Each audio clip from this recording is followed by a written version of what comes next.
சம்பவம் நடந்தப்போ நீங்க சொன்ன மாரி சோசியல் மீடியால நெறைய பேரு விஜய் அவர்கள் மேல தவறே இல்ல அப்படின்னு வீடியோ போட்டுட்டே இருந்தாங்க கன்டினியூஸா. இப்போ வந்து ஆடியோலாம் ரிலீஸ் ஆகுது. எல்லாமே ஒவ்வொன்னா நடவடிக்கை எடுக்க ஆரம்பிச்சுட்டாங்கன்னு தெரிஞ்சதும், டெலீட் பண்ணதும், "ஏன் டெலீட் பண்ணீங்க?" அப்படின்னு சொல்லிட்டு கால் பண்ணி பேசுறாங்க. இதெல்லாம் பார்க்கும்போது, அவங்களே பெய்டா செட் பண்ணதுதான்னும்போது, கமெண்ட்ஸ்ல எல்லாம் கேட்கறதுன்னா, "ஏன் மத்த கட்சிகள் பண்ண மாட்டாங்களா? பே பண்ண சொல்லியோ, சோசியல் மீடியா இன்ஃப்ளூயன்சர்ஸ் கிட்டயோ குடுத்து பண்றது தானே. எல்லா கட்சிகளும் பண்றது தானே." அப்படின்னு சொல்லிட்டு ஒரு ஸ்டேட்மெண்ட். ஒரு 150, 200 சேனல் உருவாக்கி வச்சிருக்கதா சொல்றாங்க. 800 லேபர்ஸ் வந்து இந்த ஆதவ அர்ஜுனா டீம்ல வந்து ஒர்க் பண்றதெல்லாம் சொல்றாங்க.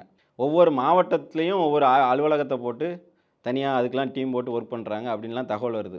உண்மையிலேயே அரசியல் வந்து மக்கள சந்திச்சு, மக்கள்கிட்ட இருந்து ஒரு நல்ல மதிப்ப வாங்கி, அவங்கள வந்து ஆளணும்னு வரலாம். இவங்க வந்து இந்த சோசியல் மீடியா அது வந்து இ இ இது இத நம்புறாங்க பாருங்க.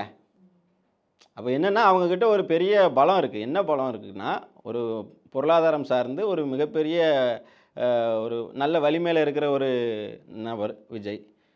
1000 கோடிக்கு மேல 2000 கோடிக்கு மேல சொத்து வச்சிருப்பாரா?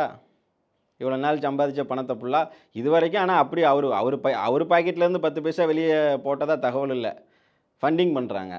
ஃபண்டிங் முழுக்க ஆர்எஸ்எஸ், பிஜேபி கவர்மெண்ட் ஃபண்டிங் பண்ணுது. இது அவங்க வந்து வெளிப்படையா சொல்ல மாட்டாங்க. இப்படி ஒரு சம்பவத்திலயும் அவங்க யாரு? மண்டை மேல இருக்கிற கொண்ட வெளிய தெரிஞ்ச மாரி, இன்னார் இன்னார்ன்னு தெரிஞ்சிரும். இப்ப அதுதான் நடக்குது.